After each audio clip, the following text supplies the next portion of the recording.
Hi friends, it's your art teacher, Miss Barnett. And in this week's lesson called Contrast in Nature, we've been talking about how artists think about contrast. And contrast is just the difference in between two different objects in a piece of artwork or in the real world. So in art, we think about contrast, we can think of three things. We could contrast color, we can contrast values, so lights and darks, and then we can contrast size, so we can put something big next to something small to play up the contrast of that object.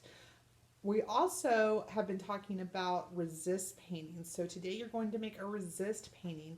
A resist painting is a special type of watercolor painting in which we use either crayons, I'm going to be demonstrating with crayons, or oil pastels to draw the first layer of the painting. We leave some white areas on the painting, and then we use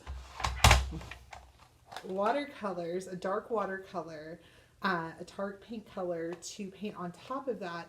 And we use a little science here. So crayons are made out of wax, and oil pastels are made out of soft oil crayons. They're just a little bit softer than crayons. And the wax and the oil in the oil pastels and crayons will drive the water in the watercolors away, so you cannot paint on top of those crayons and oil pastels. So it's really cool. It's a really cool process. So you'll need crayons or oil pastels today if you have those at home, and watercolors. You'll also need a water cup and a brush to apply the watercolor on. And anytime we do a 2D piece of artwork, you're going to need a piece of paper. I'm working on a 12 by 18 sheet of paper, but whatever size paper you have in your environment will work. So gather your materials and meet me back here and we'll get started.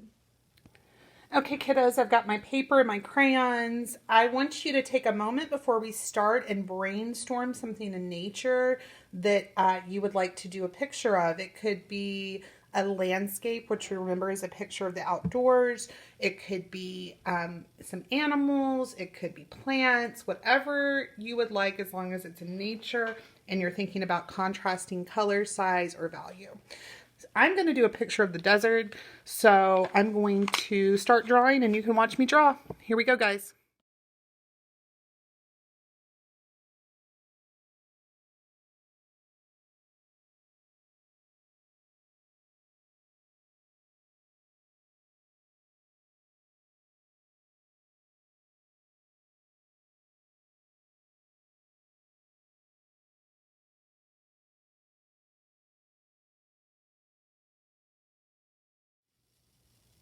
Okay, kiddos, so I've completed the first layer of my painting. I did a desert scene.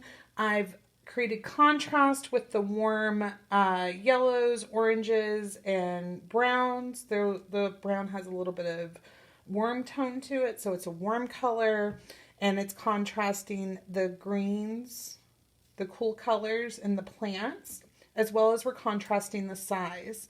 So we have these big mesas contrasted with these little plants.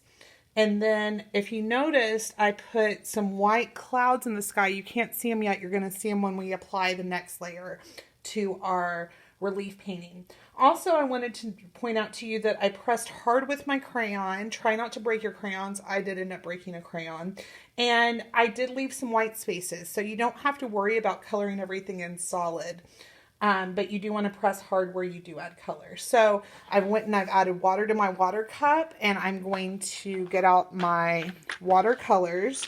And you're going to pick a dark color here. So dark colors would be dark blue, brown, black, violet, and brown. So I think for mine I'm going to do black, and I'm going to start adding the color to that. So just keep watching and I'll start making. Here we go, guys.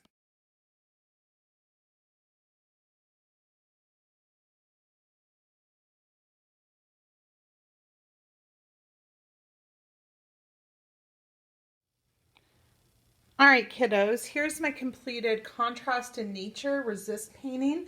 If you noticed, I went back in with black. Remember, in watercolors, the colors are not so dark, so it comes out a little bit grayer than you might have expected.